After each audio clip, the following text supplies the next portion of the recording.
Hello నమస్తే. కృష్ణా నది పైన కర్ణాటక ప్రభుత్వం ఆల్మట్టి డ్యామ్ని నిర్మించింది. ఆల్మట్టి డ్యామ్ని ఎత్తు పెంచబోతోంది ప్రస్తుతం.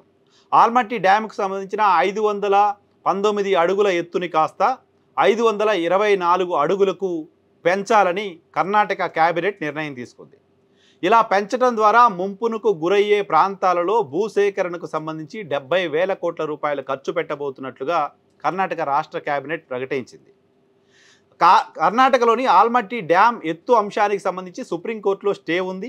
స్టే ఉన్నప్పటికీ కర్ణాటక సర్కారు డ్యామ్ ఎత్తు పెంచడానికి సంబంధించిన నిర్ణయం తీసుకుంది. ఈ నిర్ణయం కర్ణాటక క్యాబినెట్ తీసుకుని 2 నెలలు గడుస్తోంది. కర్ణాటక క్యాబినెట్ ఈ నిర్ణయం తీసుకున్న 2 నెలల తరువాత కూడా ఆ డ్యామ్ ఎత్తు పెంచడం ద్వారా ఇమీడియట్గా నష్టం జరిగే దిగువ రాష్ట్రమైన తెలంగాణ రాష్ట్ర ప్రభుత్వం ఇప్పటివరకు స్పందించకపోవడం పైన రాజకీయపరమైన విమర్శలు వస్తున్నాయి. ఆ డ్యామ్ ఎత్తు పెంచడం ద్వారా మహారాష్ట్రలోని 2 జిల్లాలలో ముంపు ప్రభావం ఉంటుంది. 2 జిల్లాలలో ప్రజలు ముంపుకు గురయ్యే ప్రమాదం ఉంది అని మహారాష్ట్ర ప్రభుత్వం సుప్రీంకోర్టుకు వెళ్తామంటూ చెప్తోంది. కర్ణాటక సర్కారు తాము తీసుకున్న నిర్ణయాన్ని వెనక్కి తీసుకోవాలని కోరుతోంది. మహారాష్ట్ర ప్రభుత్వం స్పందించిన తర్వాత కూడా తెలంగాణ రాష్ట్ర ప్రభుత్వం స్పందించకపోవడం ఏంటి అనే విమర్శని తెలంగాణలో కాంగ్రెస్ సర్కారు ఎదుర్కొంటోంది. 90స్లో ఆల్మట్టి ఎత్తు పెంపు అంశానికి సంబంధించి చాలా పెద్ద ఉద్యమం జరిగింది. అప్పుడు కాంగ్రెస్ పార్టీ నుంచి సిఎల్పి నేతగా ఉన్న పి జనార్దన్ రెడ్డి నేతృత్వంలో అప్పుడు ముఖ్యమంత్రిగా ఉన్న టీడీపీ నేత చంద్రబాబు నాయుడు ఆల్మట్టి ఎత్తు పెంపుని అడ్డుకోలేకపోతున్నారు అంటూ ఆందోళన చేయడం, గొడవ చేయడం చూసాం. ఆ తర్వాతే కోర్టులు, సుప్రీంకోర్టు జోక్యం, స్టే రావడం, వీటన్నింటినీ కూడా చూసాం. సో ప్రస్తుతం మరోసారి ఆల్మట్టికి సంబంధించిన వివాదం తెరపైకి వచ్చిన నేపథ్యంలో ఆల్మట్టి ఎత్తు పెంచడం ద్వారా తెలంగాణ ప్రాంతంలోని రంగారెడ్డి, కృష్ణా, నల్గొండ జిల్లాలకు సంబంధించిన రైతులు ఆ ప్రాంతం తీవ్రంగా నష్టపోతుంది ఇలాంటి ఒక ఇంప్రెషన్ కనపడుతోంది. ఇప్పటికే కృష్ణా జలాల అంశానికి సంబంధించి, కృష్ణా జలాల పంపకానికి సంబంధించి ఆంధ్ర, తెలంగాణ ప్రాంతాల మధ్య వివాదం కూడా చూస్తూ ఉన్నాం. నాగార్జున సాగర్ డ్యామ్ పైన పోలీసులు, 2 రాష్ట్రాలకు సంబంధించిన పోలీసులు కొట్టుకోవడం చూస్తున్నాం. 2 రాష్ట్రాలు నాగార్జున సాగర్ డ్యాంలోని కృష్ణా జలాల్ని వాడుకునే అంశానికి సంబంధించి వివాదం వచ్చిన నేపథ్యంలో కేంద్ర ప్రభుత్వం సిడబ్ల్యూసి చేతికి ప్రస్తుతం కృష్ణా పరివాహక ప్రాంతంలో ఉన్న నాగార్జున సాగర్ ప్రాజెక్టు సిడబ్ల్యూసి అధికారుల పర్యవేక్షణలోకి వెళ్ళిపోవడం కూడా చూస్తున్నాం. 299, 511 టీఎంసీల నీటి కేటాయింపులు ఆంధ్ర, తెలంగాణ మధ్య ఇప్పటికే జరిగాయి. ఆల్మట్టి ఎత్తు పెంచడం ద్వారా నీటి ప్రవాహం అక్కడే కనుక ఇంకా ఆగిపోతే ఇనీషియల్ డేస్లో దిగువకు వస్తున్న అతి కొద్ది నీటిని వాడుకునే అంశానికి సంబంధించి ఆంధ్ర, తెలంగాణ ప్రాంతాల మధ్య వివాదం మరింత పెరగడానికి సంబంధించిన అవకాశం ఉంది.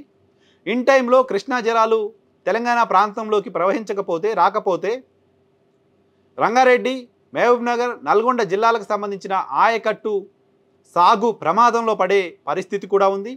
ఒకసారి డ్యామ్ నిర్మాణం పూర్తయిన తర్వాత, ఎత్తు పెంచడం జరిగిన తర్వాత దాన్ని తగ్గించడానికి సంబంధించి పోరాటం చేసే పరిస్థితి ఉండదు. కాబట్టి ఇనీషియల్ స్టేజ్లోనే తెలంగాణ రాష్ట్ర ప్రభుత్వం కూడా దానిపైన ఫైట్ చేయాల్సిన పరిస్థితి, స్పందించాల్సిన పరిస్థితి, న్యాయ పోరాటం చేయాల్సిన పరిస్థితి ఉంది. 2 నెలలు గడుస్తున్నా తెలంగాణ రాష్ట్ర ప్రభుత్వం దానిపైన కనీసం స్పందించట్లేదు అనేది బీఆర్ఎస్ పార్టీ ప్రస్తుతం చేస్తున్న ఆరోపణ మాత్రమే కాదు, మనకెవరికి కూడా స్పందించినట్లు కనపడలేదు. 2 నెలల క్రితం కర్ణాటక క్యాబినెట్ తీసుకున్న నిర్ణయం మాత్రం కనపడుతోంది. మహారాష్ట్ర ప్రభుత్వం స్పందించడం కూడా కనపడుతోంది. మరి ఎందుకు తెలంగాణలోని కాంగ్రెస్ సర్కార్ ఇప్పటివరకు స్పందించలేదు? కర్ణాటకలోనూ కాంగ్రెస్ సర్కారే ఉంది, తెలంగాణలోనూ కాంగ్రెస్ సర్కారే ఉంది. ఈ అంశం ఇప్పటిది కాదు, గతంలో కూడా ఈ అంశం 2 రాష్ట్రాల మధ్య వివాదంగా ఉంది. సో అక్కడ ఎత్తు పెంచడం ద్వారా దిగువ రాష్ట్రమైన తెలంగాణ, ఆంధ్రప్రదేశ్కు నష్టం జరుగుతుంది. ఇది జరుగుతుందని తెలిసినప్పటికీ తెలంగాణ రాష్ట్ర సర్కారు మౌనం పాటించడం వెనుక రీజన్ ఏంటి అనే చర్చ న్యాచురల్గా వస్తుంది.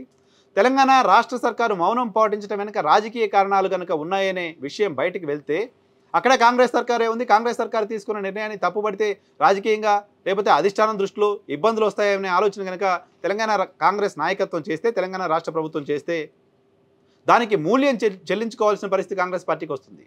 దానికి కాంగ్రెస్ పార్టీ ఖచ్చితంగా మూల్యం చెల్లించుకోవాల్సిన అవసరం ఉంటుంది. ఇప్పటికే బనకచర్ల అంశానికి సంబంధించి, కాళేశ్వరం అంశానికి సంబంధించి, గోదావరి జలాల అంశానికి సంబంధించి తెలంగాణ రాష్ట్ర ప్రభుత్వం ఆంధ్రప్రదేశ్ ప్రయోజనాల కోసం రాజీ పడుతోంది ఇలాంటి ఒక నేరేషన్ బిల్డ్ అయి ఉంది. కాళేశ్వరంలో నీటిని నిల్వ చేయకపోవడం వెనుక, కాళేశ్వరంలో అన్ని బ్యారేజీల్లో నీటిని నింపి వాడుకోకపోవడం వెనుక ఆంధ్రప్రదేశ్ ప్రభుత్వానికి, ఆంధ్రప్రదేశ్కి లాభం చేకూర్చే ప్రయత్నం చేస్తున్నారు ఇలాంటి ఒక ఇంప్రెషన్ కనపడుతోంది. బనకచర్ల ప్రాజెక్ట్ అంశానికి సంబంధించి మాకు 1000 టీఎంసీలు చాలు, మిగతా మీరు వాడుకోండి అంటూ తెలంగాణ ముఖ్యమంత్రి చేసిన ప్రకటన కూడా రాజకీయంగా కాంగ్రెస్ పార్టీని ఇబ్బంది పెడుతోంది. గోదావరి జిల్లాల్లో పంపకమే పూర్తి కాకముందు 1000 టీఎంసీలు మాకు సరిపోతాయి, మిగతా మీరు తీసుకోండి అంటూ తెలంగాణ ముఖ్యమంత్రి ప్రకటన చేయటం ఏంటి అంటూ ఒక ప్రశ్న రేజ్ అయితే దానికి ఆన్సర్ చెప్పలేకపోతుంది ఇక్కడ ప్రభుత్వం. సో గోదావరి జలాలపైన హక్కులని పోగొట్టుకుంటోంది, గోదావరి జలాలపైన హక్కుల్ని కాపాడలేకపోతుంది. ఇలాంటి ఇంప్రెషన్ ఉన్న నేపథ్యంలో ఇప్పుడు కృష్ణా జలాలు కూడా ప్రమాదంలో పడే అవకాశం కనపడుతోంది ఆల్మట్టి ఎత్తు పెంచడం ద్వారా. కాబట్టి తెలంగాణ రాష్ట్ర సర్కారు ఈ అంశం పైన బీఆర్ఎస్ పార్టీకో ఇతర పార్టీలకో సమాధానం చెప్పే ఆలోచనలోనో లేకపోతే ఆ పార్టీలపైన ఎదురుదాడి ఆలోచనలోనో కాకుండా రాష్ట్ర ప్రయోజనాల కోణంలో రాష్ట్ర ప్రయోజనాల కోసం ఏం చేస్తున్నారు, ఏం చేస్తారు, ఏం చేయబోతున్నారో స్పష్టమైన ప్రకటన చేయాల్సిన అవసరం ఉంది.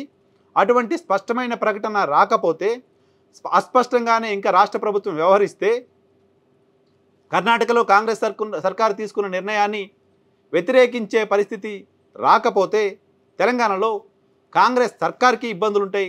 తెలంగాణ రాష్ట్ర ప్రజలకు, తెలంగాణ రాష్ట్రానికి కూడా ఆల్మట్టి వివాదం అనేది ఒక నష్టదాయకమైన అంశంగా మారబోతోంది.